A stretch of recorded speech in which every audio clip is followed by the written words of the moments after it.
আমরা চাই জাতীয় ঐক্যমত সৃষ্টি হোক। আস্থা ভোট এবং অর্থ বিলের বিষয়টি জাতীয় সনদে উল্লেখ থাকবে। আস্থা ভোট এবং অর্থ বিল এই দুইটা বিষয় বাদে 70 অনুচ্ছেদে সংসদ সদস্যরা স্বাধীনভাবে ভোট প্রদান করতে পারবেন দলের বিপক্ষেও। কিন্তু আমাদের আরেকটা অবস্থান আছে, আরো কয়েকটি রাজনৈতিক দল তার সাথে সংবিধান সংশোধনী বিলের বিষয়টি যুক্ত করেছেন, আমরাও করেছি।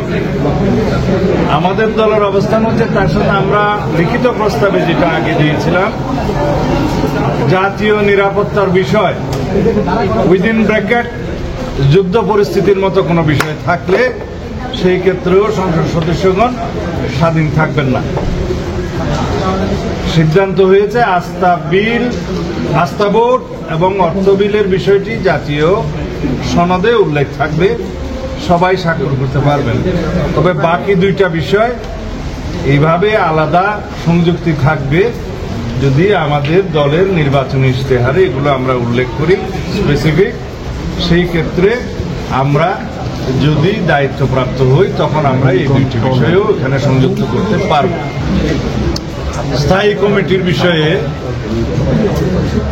একটা সিদ্ধান্তে আসা গেছে, 4টি committee, public accounts committee, privilege committee,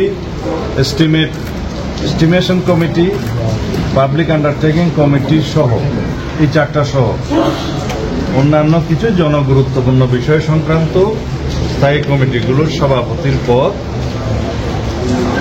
বিরোধী দলের মধ্যে আসনের সংখ্যা অনুপাতে বিরোধী দলের প্রাপ্ত হবে। এই হিসেবে মোটামুটি সবাই একমত হয়েছে, এটাও আসবে। আর এখন আলোচনা চলছে নারী আসনের বিষয়ে, এখনো সেটা সমাপ্ত হয়নি। তবে 100 আসন সংরক্ষিত রাখার বিষয়ে সবাই মোটামুটি একমত। এটা নির্বাচন পদ্ধতি কি হবে সেটা নিয়ে বিতর্ক হচ্ছে, আপনারা পরে জানবেন। আমরা চাই জাতীয় ঐক্যমত সৃষ্টি হোক। আমরা সবাই একটা জায়গায় আছি এবং সংস্কারের মধ্য দিয়ে আমরা আমাদের নতুন গন্তব্যে পৌঁছাই এবং আমাদের সেই শক্তিশালী গণতান্ত্রিক বাংলাদেশ আমরা বিনির্মাণ করি। আমরা চেষ্টা করছি সবাই যাতে মিনিমাম একটা জায়গায় এসে সংস্কারের বিষয়গুলো সমাপ্ত করতে পারি এবং জুলাইয়ের মধ্যে যাতে জাতীয় সনদ স্বাক্ষরিত হতে পারে।